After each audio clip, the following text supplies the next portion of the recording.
Okay, Bismillah Rahman Rahim. Assalamu alaikum. Welcome and good morning on this leadership talk session at the Institute of Leadership Excellence. First of all, I would like to welcome all of my speakers. We have this is our second program where we are privileged to have three eminent healthcare leaders, experts, clinicians, researchers, specialists in their own areas. So I welcome and thank you for sparing your time uh, from the US in the early morning, Canada, very early morning, and Lahore, and I'm based in Karachi right now. So thank you very much. In order to start, I will just uh, use a few slides to give an overview of what Institute of Leadership Excellence is, and then we'll move to the session.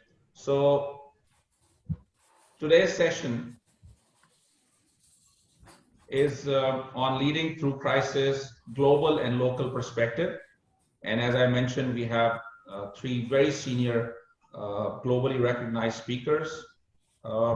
Institute of Leadership Excellence, which is the host of this webinar series on leadership talk. This was formed a few years back with the intent to create a critical mass of healthcare leaders who could then play a role in building a healthy society in Pakistan. And this was done with this basic premise that Pakistan needs many more healthcare leaders to improve the health system, and hence we some of us got together and we established this association. And these are our advisors who have helped us to form this Institute of Leadership Excellence and guide us with their vision. And you can see that we have vice chancellors, chancellors, and healthcare leaders and other eminent professionals in the healthcare fraternity who have helped us in establishing the Institute of Leadership Excellence. So with that, I will now move to our session, and just let me stop sharing the slide. And so the format is that it is an interactive conversation. We have a few questions, but then we know that our speakers also want to talk about especially the COVID-19 situation which we are facing. So the first session of this webinar will be on, we will have 5 minutes for each speaker to tell their, give their take on the whole situation analysis. So I would want to start with our first speaker, Professor Dr. Paul Barach from Chicago. If you can start and give us an overview from the US, Paul. Hello, everybody. Assalamu alaikum. Thank you, Zaki, for inviting me to join you all. This has been a challenging time for all of us, for our families, our patients, our systems. And as a clinician and a researcher, I think there are many different aspects that relate to COVID. Now that we're into this 4 months pandemic around the world, and at least 8 weeks in the US, what's clear from the US is that we're struggling as a nation to speak in one voice, and that's translating into massive variation in local responses and miscommunication about some of the challenges, and sadly to an incredible toll of now close to 68,000 people and over 1.2 to 3 million infected people. So clearly huge challenges. And as with all pandemics, it's common to fixate on the first few weeks to months, but as we've learned from previous pandemics, we need to be thinking about how to prepare for the prospect of resurgences over the next weeks to months, which is already happening in some Asian countries. We have to prepare for the fact that worst case scenario means that there is no vaccine for at least 12 to 18 months. And how do we better prepare our healthcare workers who by some estimates, have died in several hundreds healthcare workers around the world, and at least 20 to 30,000 infected healthcare workers. So reinstating measures to prevent COVID is really the biggest thing right now in the U.S. So there's a series of measures that the White House has put out. Unfortunately, none of the states have yet met those measures, and yet several governors are pushing to reopen. And so this creates an incredible challenge from a public health perspective. Employers want to know, how do they protect their employees? What to put in place as far as the public that comes to see them? What policies are most priorities? Who to screen? Should we use PCR or serology? How to clean up before and after? Lots and lots of challenging questions. But at this point in this multi-month pandemic, I am most worried about the issue of public trust and the fact that the lack of science, which is driving a lot of the policy, is causing a general distrust in governance. And that's a serious issue, which is manifesting with violent riots, and it's manifesting with complete violation of fundamental distancing rules and non-pharmacological interventions such as face masks, etc. And so I think, particularly in the US and particularly in countries that have decentralized governance, I think one of our biggest challenges is how to try to move towards, if not uniform, at least some common accepted pathways. Otherwise, I think what we risk is a massive inequality in how these interventions are going to be implemented. And subsequently, it's going to be very difficult to ensure that other areas will not get contaminated and infected.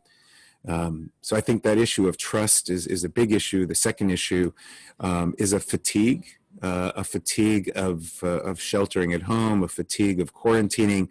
And I think using language that has to accommodate the fact that while in theory we can put people in shelter for days to weeks, as we move into months, I think we have to be more aware of the implications on mental health. For example, the increase in the reach out for mental health complaints, I read yesterday, has gone up 1,000% in the US. So these are people reaching out for help because of family constraints, because of emotional fears, because of depression.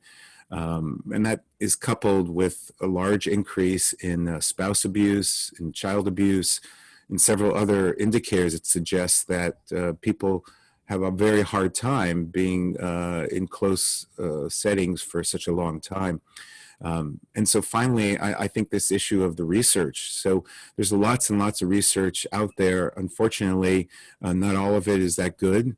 And that's leading to a very confusion as far as what are the best policies, what are the drugs that should be taken. And I think we know up until now that no drugs have proven to be effective at targeting coronavirus. And so again, I think real clarity from public messengers that we're in for the long run. We need to prepare ourselves accordingly and set expectations accordingly. And finally, how do we protect the most vulnerable in the population, be they dark skinned or poor or sickly, if they're elderly or nursing homes, which clearly those groups have been major clusters of breakouts as well as death. For example, in the US, about 22% of those that have died have been in nursing homes. And that obviously is a serious issue. It's not just the US, it's in multiple countries where nursing homes have been a serious problem. We clearly did not prepare nursing homes for this. They do not have the equipment, the people, the leadership. And so I think we have to be much more proactive in zeroing in as we open up the rest of the economy. How do we protect those people in realistic ways? In order to make sure that we don't have a huge and inordinate amount of carnage in those high-risk areas. So I'll end with that, and thank you for your question. I look forward to further comments later. Sure. Thank you. Thanks for your take on COVID as an introductory remark. So we'll move to Professor Dr. Zulfiqar Bhutta, and from Canada. He's in Toronto right now.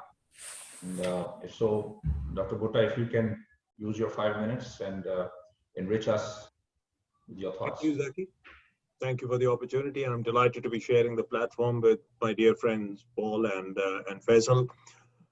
So, just looking at this entire situation, which is frankly a once in a lifetime situation for many of us, you have to reflect that this is the first real pandemic in over a century that the world has faced. The last being the great flu pandemic that people talk about still, 1918, 1919, which killed, by some estimates, close to around 50 to 60 million people all over the world. And in the region where we live in, for example, British India at that time, the estimated deaths range from a minimum of around 7 million to around 25 million people who lost their lives in a very short period of time. And most of those people who died were potentially in the second wave of that great pandemic. And remember that at that time was in a period where there wasn't travel, news did not travel, people did not travel as much, medicine was at its infancy. The whole concept of the germ theory and virology did not really exist as we know it now. Yet the world was able to put in a fair number of responses. And when you look back to even things like face mask use, they are a relic of that time. So this outbreak has caught us sadly unprepared and unawares, even though we had seen previous versions of SARS, of the MERS coronavirus outbreak from the Middle East, but none as potentially dangerous and as potentially virulent as this. So it has surprised many people and many professionals by the speed of its spread, by the fact that it's a stealth virus that in many instances transmits from person to person without the person being aware of his or her infectious status. And it has therefore been difficult to understand from a public health perspective, but so much about this virus is unknown.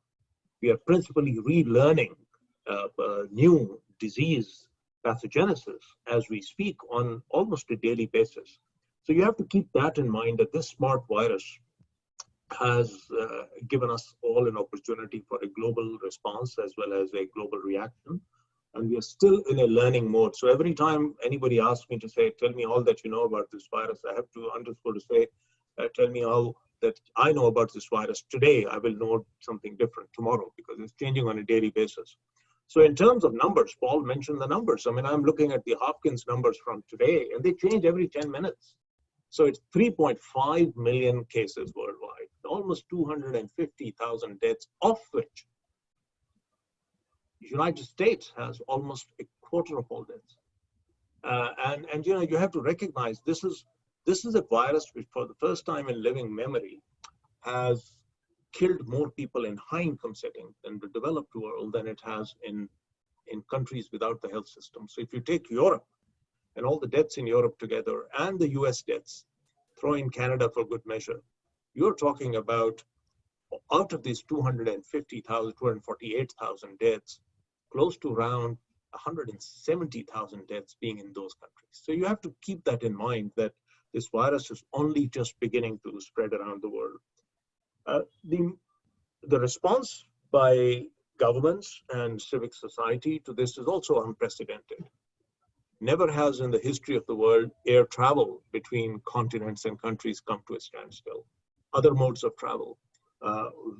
When have we seen concurrently cities virtually shut down, regions shut down, nations shut down by lockdowns, and those that had an unprecedented effect? And it's important to contextualize that you know, we are only beginning to understand whether our response was science-based or whether or not we may have to rethink this in the future.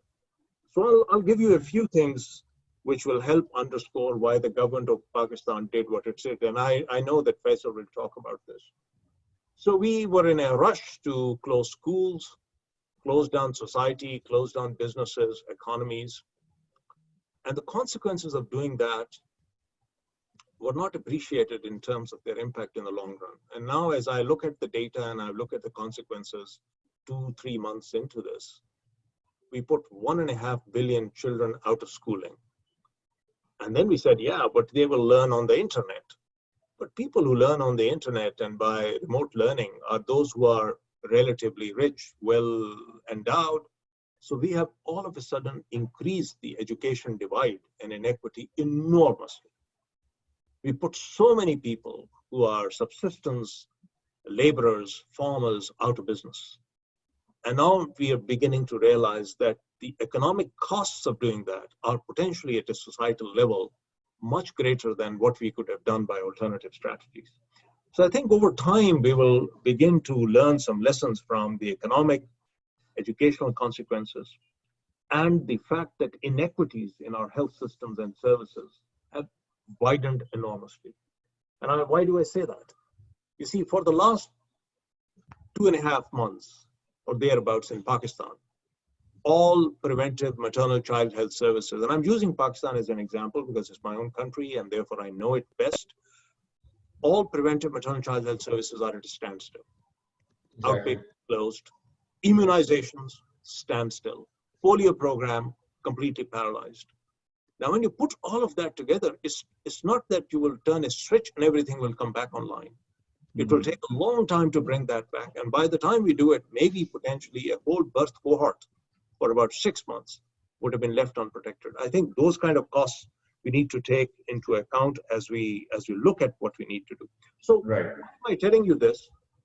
Is because this is also an opportunity for people like us living in low and middle income countries and working with much less resources to come up with what we call adaptive strategies.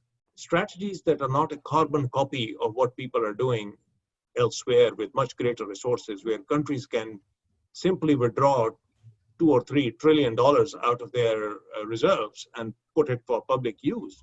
We have to look at what works for us and what might work in terms of an adaptation. As Tom Friedman said in the New York Times a few days ago, and I completely agree with him, that the issue is not fighting this virus. The issue is adapting to a life and a world where this virus exists and we will need to coexist, because you're not going to wish this virus away. This is not a smallpox virus that we're going to get rid of. This is a virus that's going to be with us for a long time. My last point, and I'm sure that we'll have time to discuss this in the rest of the session, is that our responses at this time have to be humble in that we don't know enough for us to be very prescriptive and therefore very, let's say, absolutist in our views. I'm completely sold on the idea that whatever we do needs to be science-based, which is adapting on a day-to-day. So our models need to be adaptive. Our thinking on clinical care, on prevention, has got to also adapt to what we are beginning to learn every day.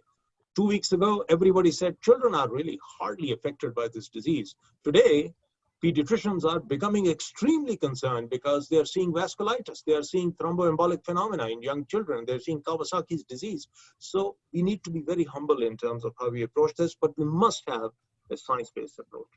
But not just medical science and not just high-class epidemiology. I think the science that we need to bring to the table to tackle this COVID has got to be science which is in its broadest dimension. We need to have studies of anthropology, need to have studies of social sciences to we know how to tackle communities, how to work with them.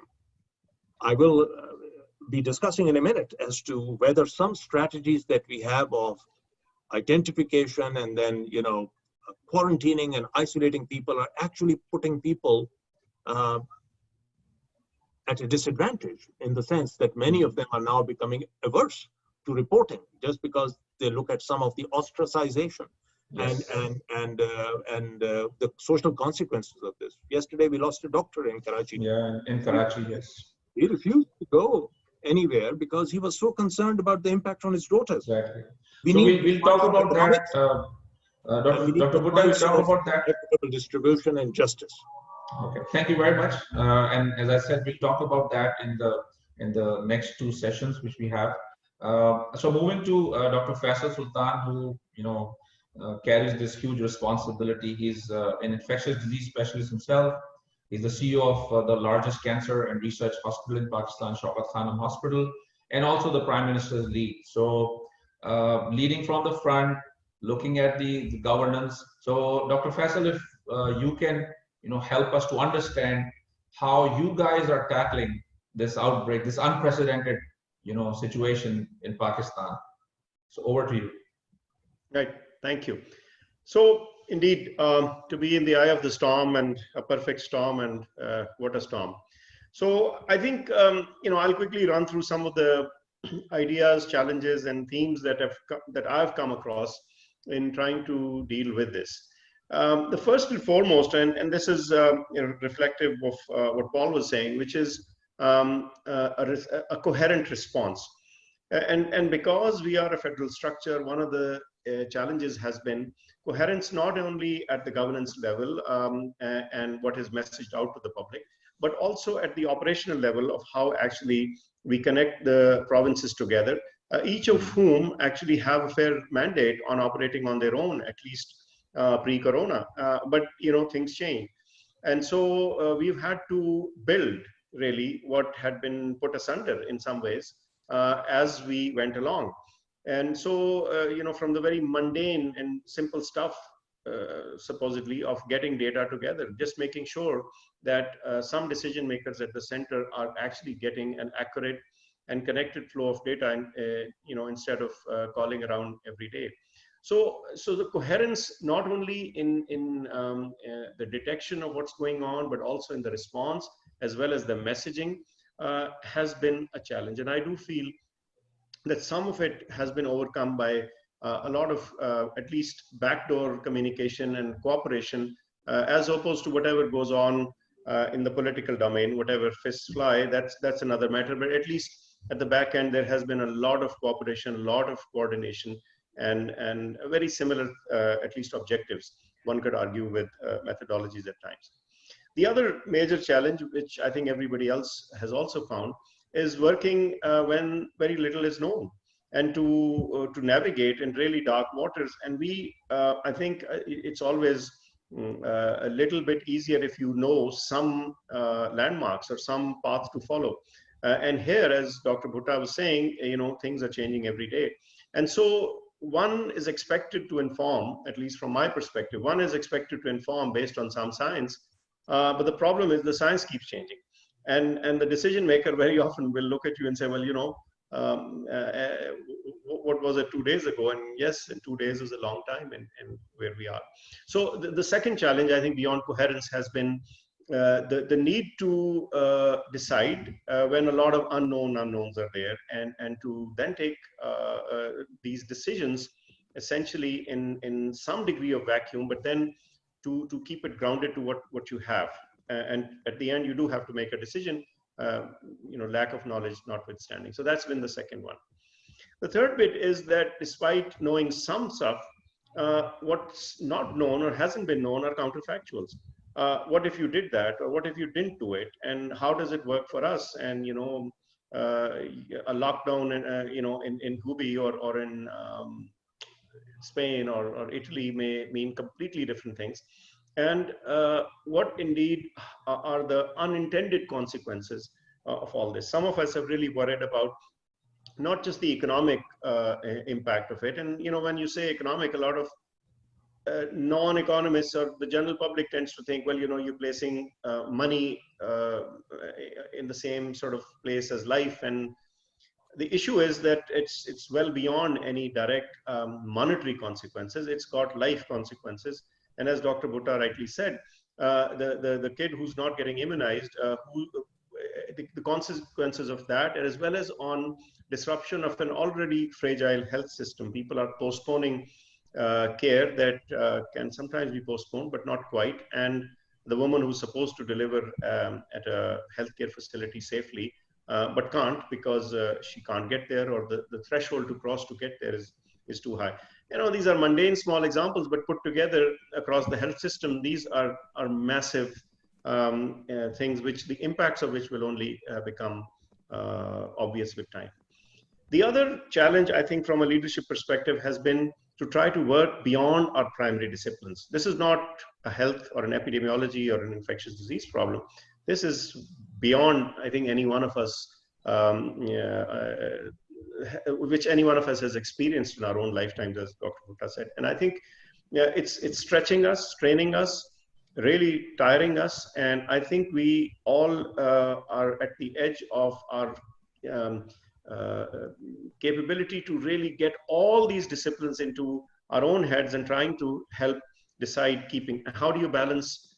So you have Eid coming, and so how do you encourage people to not spend Eid in a conventional way, and how do you manage transportation without actually causing a massive spread of infection from urban areas to small areas? And yet all these have other impacts as well. So I think this issue of working beyond your primary disciplines is really something that we need to think about. Now, beyond that, particularly in Pakistan, the other challenge that I've felt has been to explain our situation. In other words, why don't we have as many deaths? And whether that is just a factor of detection of the deaths and the sensitivity of the system to pick that up, or is it something else? And everybody's got a theory or two up their sleeve.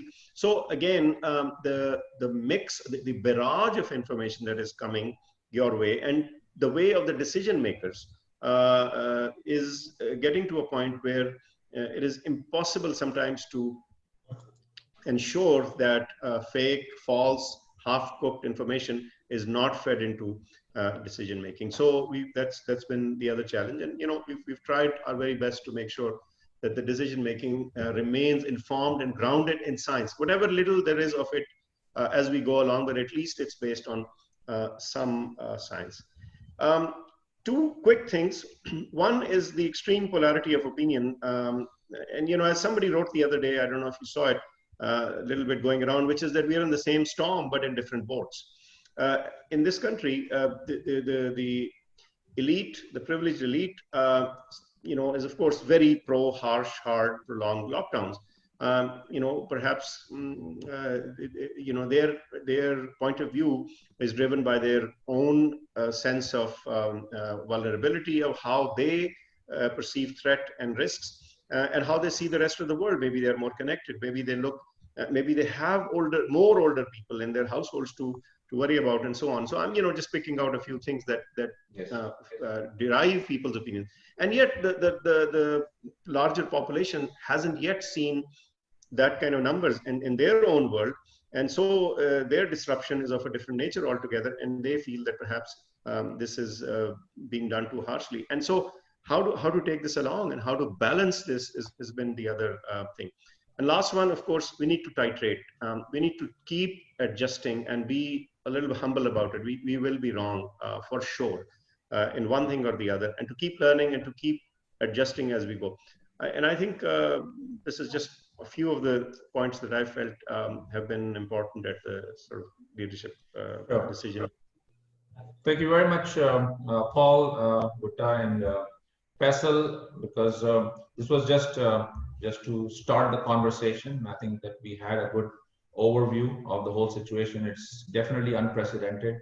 Never in the history of mankind we have seen this. Even,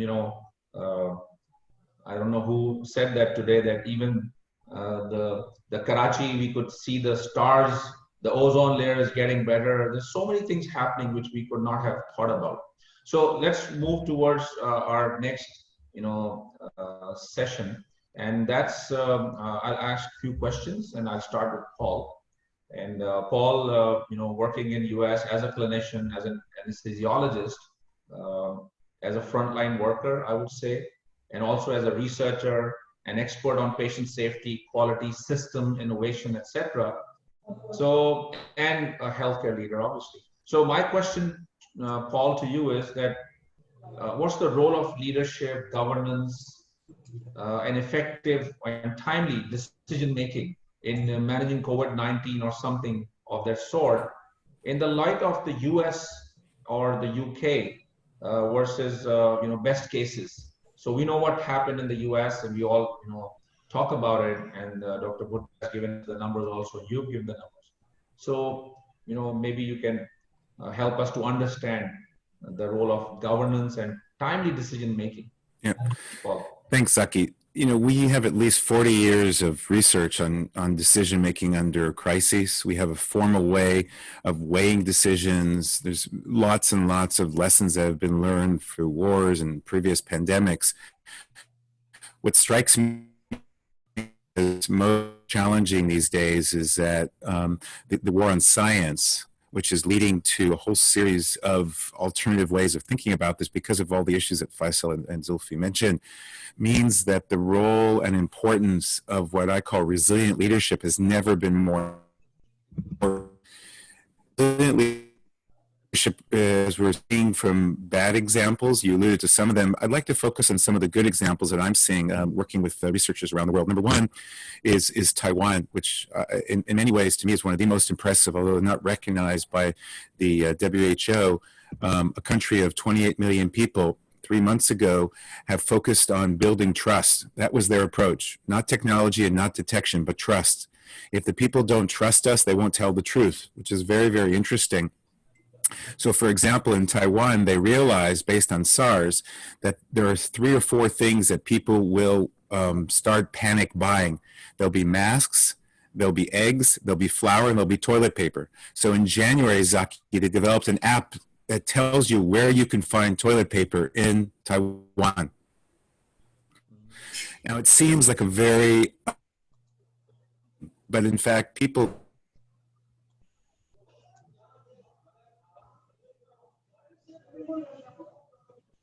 Paul, we've lost you. Paul, can you repeat? Paul, can you repeat the last few lines?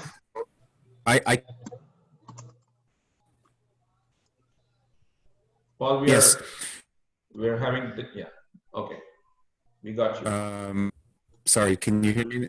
Yes, good. So I think resilient leadership that focuses on empathy and compassion and real transparency. For example, Singapore, every day for 2.5 months, the entire data is shared with the public, all of it, all the raw data. And Zulfi alluded to the fact of getting the information out. I think that's a prime example. Another example is New Zealand, where the leadership of the country, knowing full well that the public is struggling, Faisal, the cabinet took a 20% cut in their salaries as a way of showing engagement and sharing of the burden with down. And so those are examples in which making clear that transparency, building trust, using data, saying I don't know and being more humble, as Zulfi talked about before, those are all examples of what we call resilient leadership. And I think we know quite a bit about that as we move through this first waves of the pandemic. The question is, are we able to truly be more radically transparent, including telling people the real news, not just sugarcoating it? My president, unfortunately, still to this day keeps on using platitudes of it's going to be great, it's going to be good. That's the wrong language. Those are wrong frames of language because they do not instill hope and goodwill. What they do is that they create distrust or people tune out. We've learned that from other pandemics. So we've talked about truthfulness, we've talked about transparency, we've talked about trust. Those are the 3 core elements of resilient leadership. And then finally, the element that both Faisal and Zulfi spoke about, which is the issue of humility and humbleness. Too many experts out there, we're all overwhelmed with their expertise, but in fact, it's clear is that they have to eat their hat, as we say too many times. So I think given the uncertainty, we need to use terminology like Zulfi alluded to from complex adaptive models. There's a whole framework around how do we deal with uncertainties. There are ways to deal with uncertainties without having to acknowledge each time that we're wrong, and that means that we have to be more clear about the changing. We have to focus on learning opportunities. So again, examples, South Korea, early in January, they reached out to their industry, private industry leaders, pharmacy, and they said, listen, we want you to start making PPE, personal protective equipment, and we will buy 100% of your output. South Korea has had no problem getting PPE for all of their 65 million people. I want to say that again. They have not had any problems getting PPE. In all Western countries and several developing countries, PPE has been a serious problem.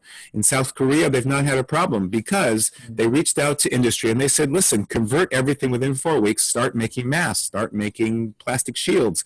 And so those are examples of private-public partnerships with meaningful cooperation and the government early on realizing they needed help of the private sector. there's no doubt in my mind that this is going to not just change our present days, but it will change the economy for decades to come. You can see that already with the oil prices, with airline prices, major investors losing. Warren Buffett yesterday acknowledging they've lost $50 billion.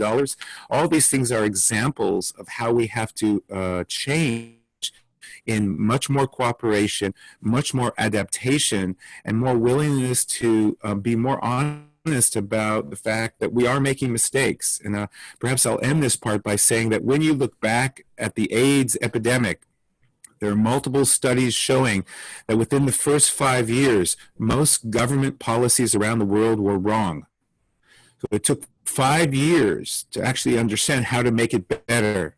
Now, we're now 4 months into this. How do we take a step back and say, okay, we have to make decisions, but how do we realize up front that we might accommodate wrong decisions and the consequences, for example, in unvaccinated children, the consequences for the mental and physical isolation of elders, which is an extraordinarily difficult situation, which is causing an element of elder abuse. We have to be thinking about this. These people in their 90s that nobody even comes to see them, they can't deal with technology. These are serious issues that we must be talking about, because the consequence than what we're seeing right now as we get ready for the next waves of the pandemic. So I think from a governance perspective, from a public policy perspective, we need to be teaching this differently. We need to be listening differently, I think, in these private public conversations. And we have to be more scholarly in how to better understand how do we move forward in harvesting lessons so that we're moving towards more of a learning system as opposed to a reactionary system, which unfortunately most governments around the world seem to be locked still in. How do we react as opposed to how do we anticipate more mindfully? And I'll end this segment by quoting one of my favorite statisticians, George Box: all models are wrong, but some are useful. And I think as we think about our models, let's be humble about modeling in general and statistics in particular. We realize we need mixed methods. We need the social sciences to help us understand how do we get these data and numbers to be accommodated by people who don't understand some of this stuff and are just trying to survive. Great. It was brilliant. I've taken, many notes, as I always do whenever, Paul, you talk. So brilliant. So moving to Dr. Bhutta and my question, and I'm going to be slightly, I have to moderate time as well. So please bear with me. To Dr. Bhutta, what are the examples, and some of the examples Paul mentioned, what are countries doing who are succeeding at COVID, and how can we apply that to Pakistan, knowing that you belong to Pakistan and you still, most of your work is in Pakistan, alhamdulillah. So, what are those concrete steps? And you and I are in the WHO working group, and we were there together today in the webinar also, and we were discussing that. So maybe just, 1, 2, 3, 4, these are the 4 things which we can do. So over to you, Dr. Bhutta. So I wish I could tell you with great confidence, these are the 4 things that you can do, but I can't at this stage, because as I mentioned, this is early stages yet. And what may be an apparent success right now, we would need to judge again in a few months as to whether it was or not. It seemed like, the response in Sweden to a crisis where they had taken a societal decision was a correct one.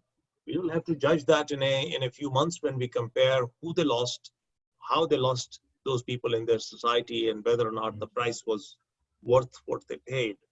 But there are some elements which give me hope. And I'll tell you, when the history of this pandemic is written in some years from now, it might turn out that the best lessons that the globe learned were not necessarily from high income, high resource settings. That those lessons could come from relatively poor, fragile health systems where people did what they did with what they had because they had to adapt. And I think, therefore, to some extent, I have to congratulate the government of Pakistan for doing several things which are exemplary.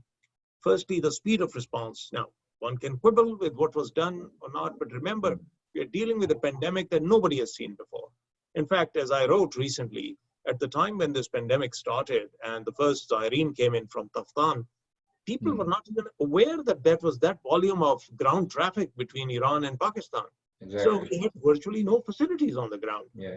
But still things were set up, and they were set up with public and armed forces partnership collaboration. And thank God that our government was able to learn some lessons very quickly from China that we have fortunately good relations with in terms of how they managed to do things.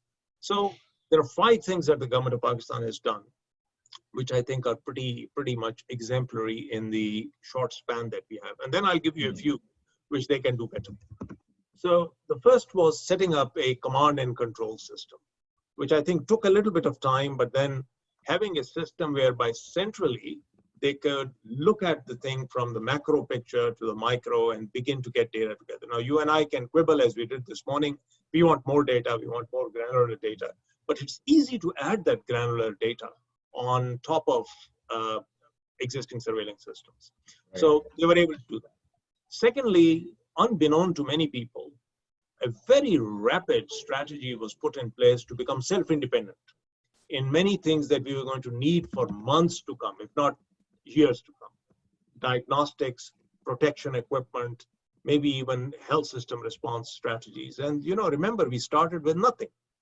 And therefore, it needed a lot of effort between Ministry of Science and Technology, Higher Education Commission, the government to get that going.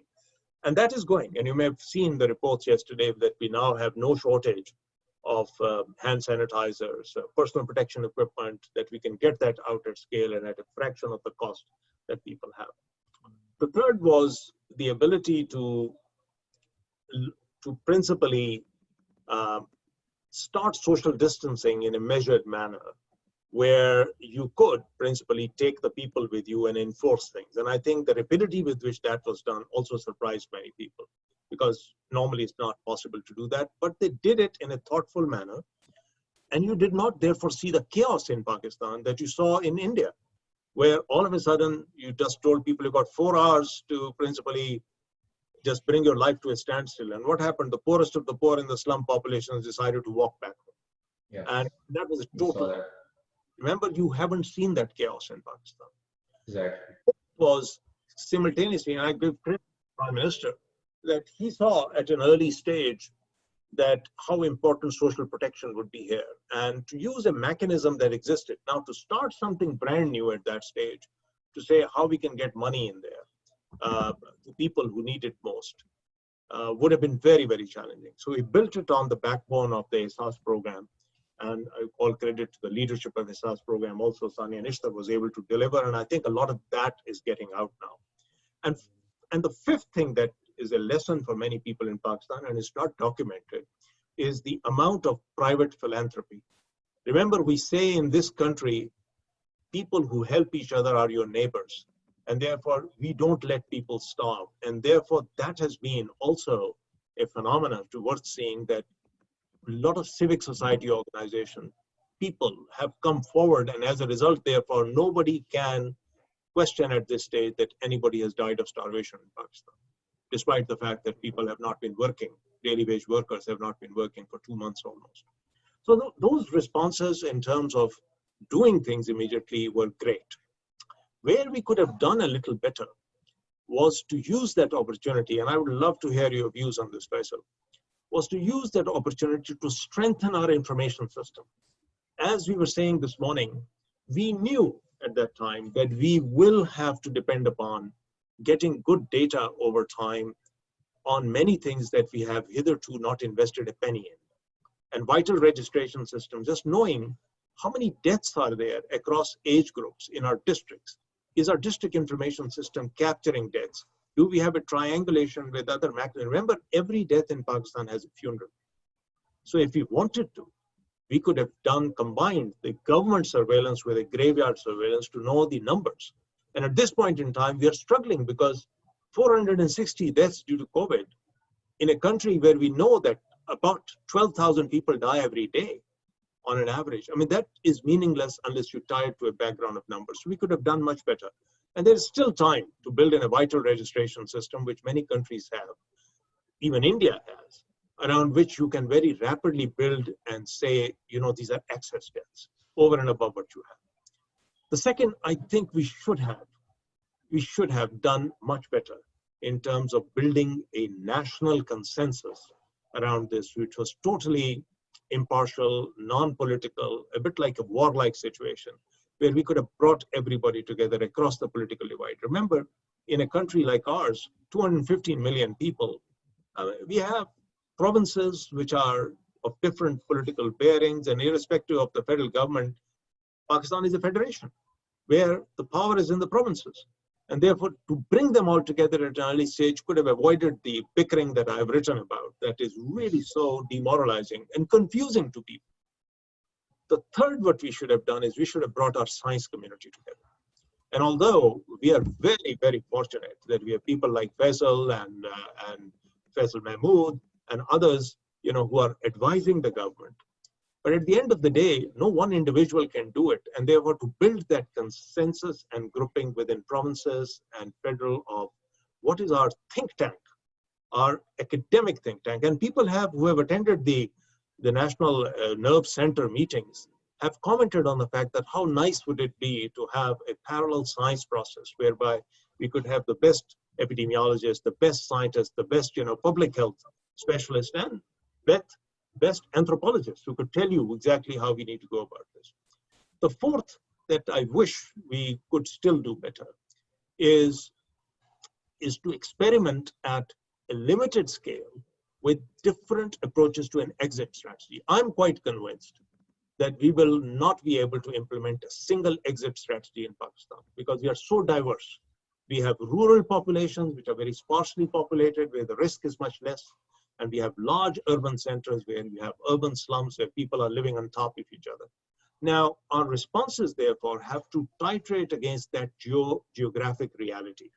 And therefore, by now, we should be beginning to say, when the Prime Minister says, I want a graded exit strategy from this, he's right that, you know, we have to have it because otherwise, you know, we will just kill ourselves by just principally inaction. Every country in the world is looking at an exit strategy.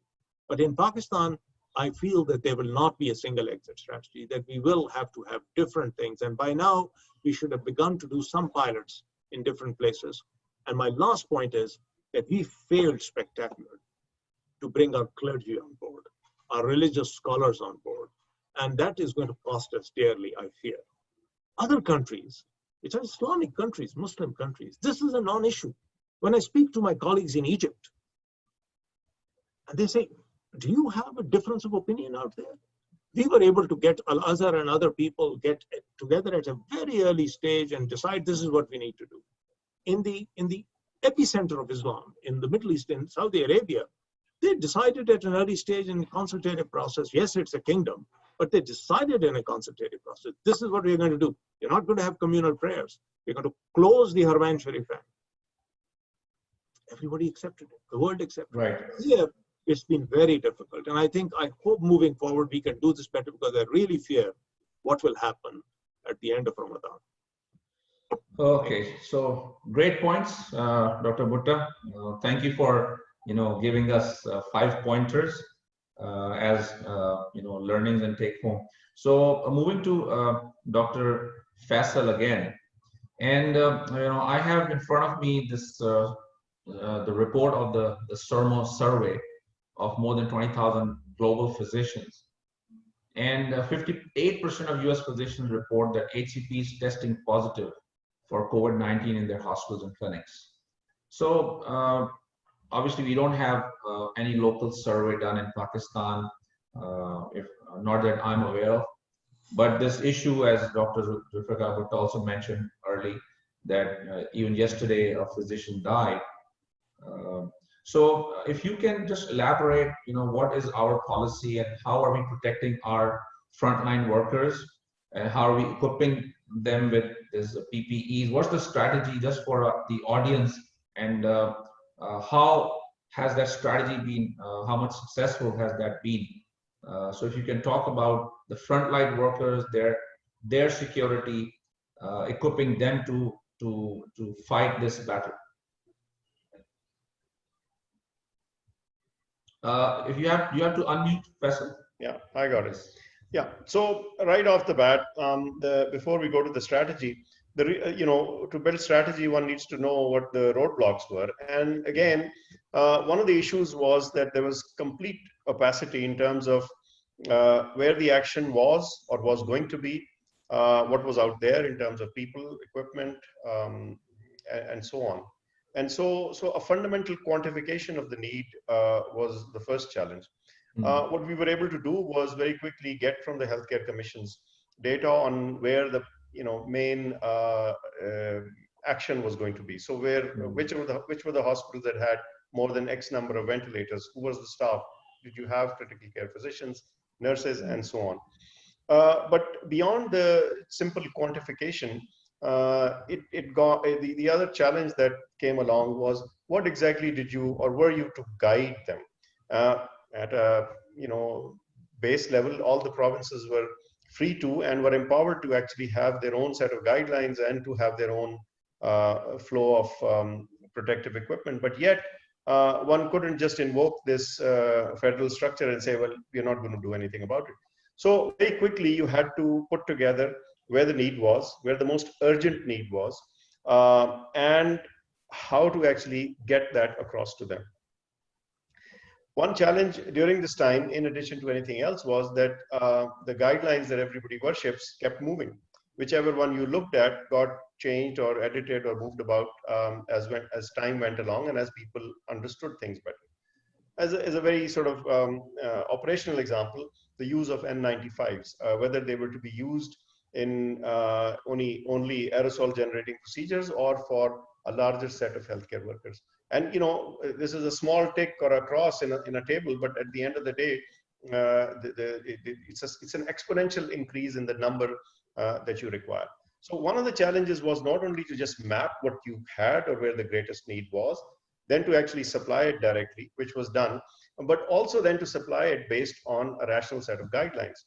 And while on one hand, the one side was supplying, the other side was changing guidelines, the local guideline, and that of course, runs the risk of, becoming short immediately, because if you're going to use it in slightly different circumstances, that's going to get messed up. The other, of course, was because of a poor general infection control philosophy, if you will, or ethos, even if you supplied people stuff, the real issue, as you know, in this circumstance is appropriate and meticulous use of personal protective equipment. And then again, that required education at a level which was right at one level institutional, but then provincial, national. And some guidance was actually put out there. Obviously, to get this across to nearly 200,000 healthcare workers that are likely to be involved in it was not easy and is not easy. Then, of course, the sheer supply of things. While, as Dr. Bhutta said, one of the things that the local industry did step up to the plate very quickly, I thought, was most PPEs, except the N95, which even now I think is going to come online, I think within a week or so with local production. But the real issue was that while you were short, you were also able to encourage the industry. And one of the great advantages we had was having a big textile industry to sort of repurpose them and get them going. And I think that's happened reasonably well. And as best as I understand it, we are not short on conventional kind of PPEs. The only issues, of course, were and have been N95s. And I think I'm confident that by the second week of this month, we may actually also overcome that. Then, of course, simple stuff like hand sanitizers. I mean, there was a time just a few weeks ago, 4 weeks ago, where there was a crisis on not being able to find enough, and suddenly we have enough. And in fact, now the debate is how much can we send out and send to other countries. But beyond any of this, beyond very mundane stuff like you have enough PPEs and where are they required and how you get them, how do you train people, the real issue is trust, as Paul said. It is very, very important. If you lose that trust battle, then all the responses get diluted and it becomes complete anarchy. And that trust has to be kept with your healthcare staff so that they are empowered and feel protected enough to actually go out and serve. At the present time, we are beginning to see the health system fill up a little bit with unwell patients. And so, if people feel that they are unprotected or they are not cared for or unsorted in any way, then the ability to really use them effectively will get diluted. The leadership was only too aware of this and were very concerned, and thus reacted in many different directions to sort this out. But I think we still have ways to go, especially in making sure that your supply is matched quite accurately to where it is required, and it's not squandered away by people not requiring stuff and wearing stuff. You've seen some examples of that as well. So I would say that it's been engaging with the healthcare workers has been a difficult task as far as the federation is concerned, because by design they're somewhat removed from them. But again, this special situation warranted that gap to go away, and I think a lot of efforts have been done and are underway to actually take that gap away and to build that trust that, look, no matter what, you are going to get enough of what you require to protect yourself. And that's just in context of protection of healthcare workers. Perhaps I can talk about the questions that Dr. Bhutta Yeah, raised. and we'll come back. So we have the last set of questions, and I would request the speakers that we now look at the time also, because we budgeted an hour or so, and so we have another 10 to 15 minutes. Now I'll move to Paul, and Paul, I want to talk to you about something which has been close to my heart. As we all know, telemedicine, digital health, and we have been talking about it in the last 7, 8, maybe around years about it. But we know that the tipping point has reached, and I was looking at another survey in the US, and around 1,300 physicians were asked, and more than 90% of the physicians in the US during that survey, they said that we are doing telemedicine. The revenues of Teladoc have doubled in the last 2 months. The CEO of NHS says that digital health is here to stay, and we have other examples even in Pakistan. We have more than 10 telemedicine solutions which are up and running. So I want to ask you, and if you can just sum it up in 3 minutes, if I can request you, the role of technology, how you see it. Is it really here to stay, or is just during the COVID that physicians and patients are getting edgy, and it will go back? What do you think? I think that we are in a dawn of a remarkable new era. If we talk about turning on a dime, what was sort of a very marginal thing, telehealth, it wasn't reimbursed, it wasn't respected very well. We will never be looking back again. So the use of remote care medicine using telehealth will transform all healthcare services. The challenge, of course, is how to apply it optimally. For example, people are becoming comfortable not seeing the physician directly. The technologies, some are more mature, some are less mature. But with the alignment of regulation and the alignment of reimbursement, what's become very clear around the world is telehealth has had its breakout moment, and it'll never be the same. Now, we have to really understand that how to best accommodate using telehealth. For example, we're using telehealth in the hospital where we're seeing COVID patients outside the room using telehealth. So remote could be inside the hospital, it could be across the city, or it could be across the world. Exactly. And so I think as we deal with the issues of better understanding of which patients need to be seen face-to-face versus not, that will have implications on the size of brick and mortar facilities. As we talk about the issue of security, we talk about the issue of access to these things. Some people have more band, some people have less bandwidth. There's a lot of interesting questions about how to align traditional community services with telehealth. it's clear that there are many different experiments going on now, and it's the most exciting period in the history of telehealth. So as an unintended consequence, I absolutely agree. I think that this is a remarkable shift. I think we're also seeing that a variety of different uses of telehealth, for example, around mental health, around issues of follow-up after hospital care, around, for example, temperature monitoring with patches, which are seamless. So I've been advising a group in where we're using 3 nursing homes, and every patient has a plaster on their skin, a patch, which monitors their temperature for multiple days, and that feeds into a common organizational dashboard, a data dashboard, which then allows a nursing home to monitor hundreds of people in a very easy manner. And so I think from surveillance perspective, from triage perspective, from remote patient monitoring perspective, I think we have some great opportunities. I do think that we have to be aware, however, that as we've seen around the world, as Zulfi alluded to, there's been a massive drop in non-COVID acute care complaints. For example, reduction in 50% in the NHS for heart attacks. In the US, 55% reduction in stroke complaints and calls. And it's not exactly clear, is this because they're being self-treated? Is it because they're dying at home? Is it because we were over-treating before? So how telehealth plays into that will be very interesting. It's clear that there's a shifting going on. How much of it is unclear. So again, to summarize that, a massive opportunity, a better understanding of the regulation, of the reimbursement, of the proper tools and technologies. There are way too many providers in the marketplace now, so there has to be a combing down to the best practices. And I think stronger security of data, given right now, for example, telehealth is allowed on your phone now without even HIPAA protection because of COVID.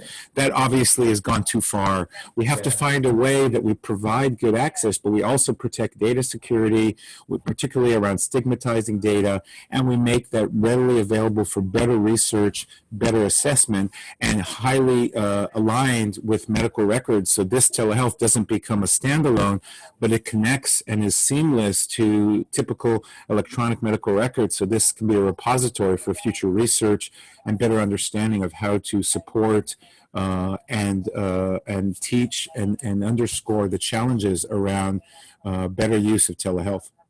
Great. Thank you very much. Swiftly moving to Dr. Bhutta, and I know that the questions I'm going to ask probably will take more than 3 minutes to answer, but I will request, so that we can just manage time. So, and we have been discussing it in the WHO working group also. We can buy a lot of ventilators, but who's going to run those ventilators? Are we building the capacity of our healthcare professionals enough? Do we have those tools? Do we have a strategy and a policy in place? And also a little bit about the model which you shared today with us, which I have just skimmed through. So it's a challenge, but if you can just try to talk about that in 3 minutes, please. I thought you were going to ask me, like Paul, as to what is the silver lining in all of this. So I'll think about that. So all of these things are important. I mean, we need to use this opportunity to better train our workforce around many neglected areas. The big neglected area in Pakistan has been around our triage, emergency systems, and critical care systems. All of a sudden, we are waking up to the fact that ventilators are important. People forget. In Pakistan, of the 500,000 children who die under 5 years of age every year, half of them die in the newborn period. 1/3 of all the newborn deaths in Pakistan are related to prematurity and RDS and lung immaturity, where ventilators are a very essential part of their care. But ventilators are hardly available in the public health system, and people hardly pay for their adequate use. So I hope that this will open the door for a more holistic health system training and capacity development, not in our apex hospitals in the big cities, but also in our district headquarter hospitals, and appropriately training our health workforce into providing emergency care and critical care. I do think there is a real silver lining in all of this. I think the world will not be the same. I certainly know that my life will change tremendously because amount of air travel, and the carbon footprint that we have by jumping on a plane for each and every mundane meeting over the last will disappear. Over the last 2 months, I must have given something like 40 or 30 webinars like this. And I've attended workshops where all of a sudden we are doing things which would have otherwise taken several days and travel and expense. And I think therefore we will learn a new way of doing. I worry a little bit about telehealth. I'm really very pleased that people are using this a lot more, but it's never a substitute for physician consultation. So I think a balance will need to be found. So there will be some benefits out of it. From Pakistan point of view, I'm putting some thoughts in Faisal's ear while he's got a pole position in terms of the ear of the Prime Minister and others. This is our opportunity to strengthen our vital information systems, our births and deaths. Less than 20% of all births in Pakistan are registered. We don't have a birth registration system. And even fewer deaths are registered. So until we have a CRVS, a comprehensive vital registration system, whereby we know who's living, who's going where, who's being born, and who's dying by what cause, and not through surveys, through a regular reporting system, we will not be prepared for the next epidemic. So I think these silver linings tell us a little bit about what the future would look like if we are able to take lessons from it. And finally, I think we will emerge from this with many lessons in terms of how to address inequities. I'm so pleased that the government of Pakistan from the very outset did not just focus on people who are in cities and had access, but focused on the poorest of the poor. We are opening our eyes and beginning to see how, in terms of healthcare, economics, and access, the poorest of the poor have no voice. And particularly children that we have put out of the schooling system, essentially 80% of them will not have had any education, whereas the elite would have had internet-based education over the last several months. These are things that we should be conscious of. And as we work towards the future, we should make sure that the technology benefits also reach the poorest of the poor. Thank you. Thank you very much. Great. So last question to Faisal, and after that we'll move towards the closing. So we have learned, in the last couple of months, and I'm sure that, as you said, that we don't know how to manage this, but there are some learnings also. So how has those learnings, helped us in developing or preparing us, our health systems, for similar outbreaks maybe in the future? So what is, how would you, if you can just let us know if the government is now more prepared, or as Dr. Bhutta said, that there's a huge opportunity. So are we building on that opportunity? So if you can, talk a little bit about that, the preparedness for maybe future similar outbreaks or challenges. Right. So in the thick of it, in the thick of fighting a crisis, sometimes it is easy to forget that there is a world after or a day after, and to ensure that what you're building today doesn't get lost. And so what we've tried to do is to put together what was already in the works, but kept getting kicked down the road, is essentially a system of disease preparedness, and which really is getting built as we talk, but also needs a more generic approach to it. And so something that can serve other challenges all the way from not just infectious diseases, but other things. And crucial and vital to that is availability, and not only availability, but breaking down some of the silos. Anybody who ever goes to the Federal Bureau of Statistics gets shocked at the amount and richness of stuff that is available, but sometimes isn't directly accessible or is not connected. Here we are, a country that has the national registration database. All our SIM cards are connected to our biometrics and so on and so forth. It's beautifully done. But the two ends of it, the births and the deaths, are connected somewhat loosely. Births get connected eventually when you require some need out of that database, which doesn't immediately happen at birth and is often sometimes delayed well into adulthood. So the initial end of it. And then the far end has forced us really at this time to go get at burial data from a number of different sources to see if we've seen blips that we may or might be missing deaths from COVID, for example, to to ensure that we were indeed seeing them all, we've actually had to do that. So the data flow is completely broken. It is getting built, but I think we need a complete permanence to it. But not only that, the expert and guideline group that Dr. Bhutta was talking about. Now, again, they're a bit opaque, and from his comments, I think we need to really bring them forth. For example, for critical care people, for example, epidemiologists and data science people, and so on, engineers for ventilators, for example. So all of these have been put together, but this needs some permanence and structure, and a CDC Pakistan, if you will, or call it whatever, needs to be put in place, and we are quite minded to do that, inshallah. Great. Thank you very much. So I think we need to ask all three speakers to give us maybe a one-liner before we close. So Paul, a one-liner, one take-home for the audience. Yeah, my take-home is really about evidence-based leadership. I think that COVID has given us an unfortunate but real opportunity, and that is to say that unless we focus on evidence and science, unless we tell the truth, unless we're transparent and build trust, ultimately the people will not accept this, and those leaders will fail. So I think in many ways we have to look at COVID as an opportunity to refocus on what is meaningful, resilient leadership that is based on science and evidence. Great. Paul, you always talk about trust, truthfulness, and transparency. And I think it's so relevant in today's challenge. Dr. Bhutta, your one-liner for us. My one-liner in here is that we've got to focus on why we got to this place. And therefore, the link between the Sustainable Development Goals, climate change, environment, the way we live, the One Health concept as to how we have to, in this world, survive by looking at our environment and the entire living beings on this in this planet. That's extremely important to keep in mind. When the history of this pandemic is written, you will find that the genesis of this was to a large extent on the encroachment of humans on other living beings, perhaps, and therefore encouraging this virus to jump from one species to another. And that's been the story of SARS, that's been the story of MERS, that's been the story of Zika, and the story of Ebola. And if we don't learn a lesson from this in the context of sustainable development, we will have another pandemic, maybe not in 100 years, but in less than 100 years.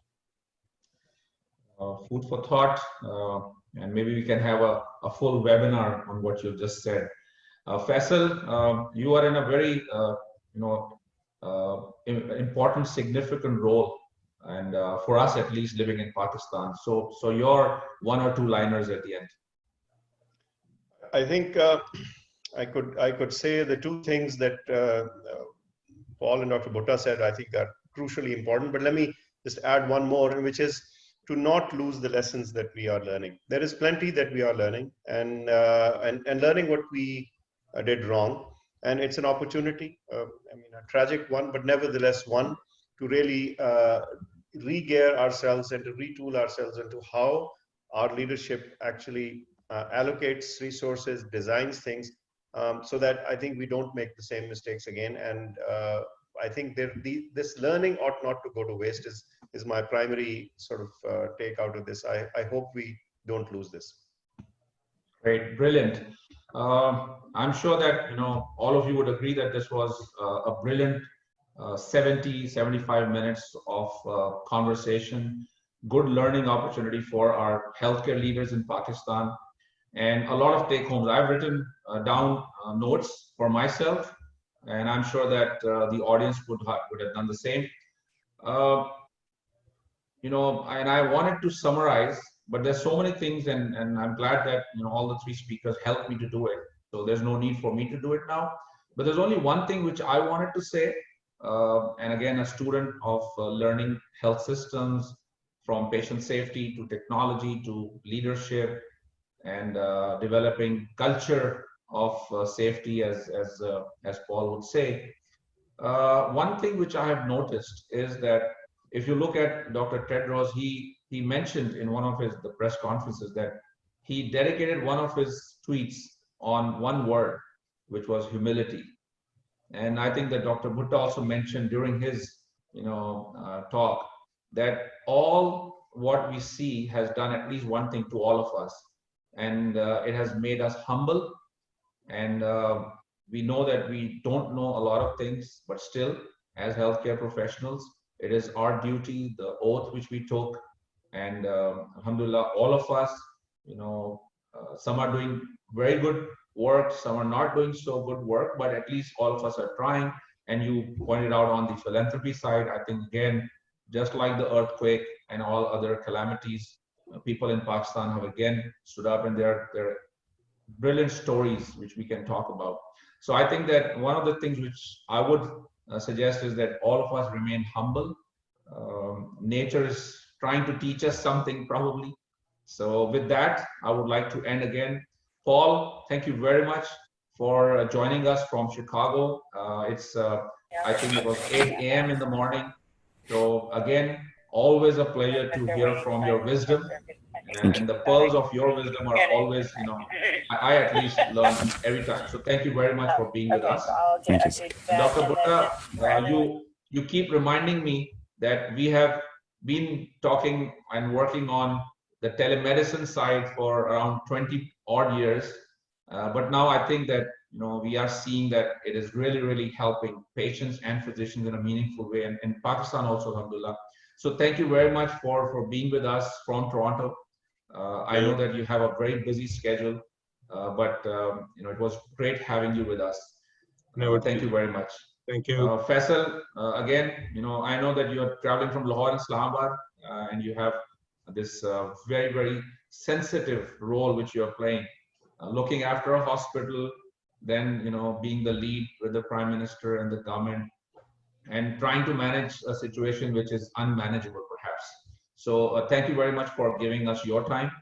And with that, I would like to thank you from the Institute of Leadership Excellence.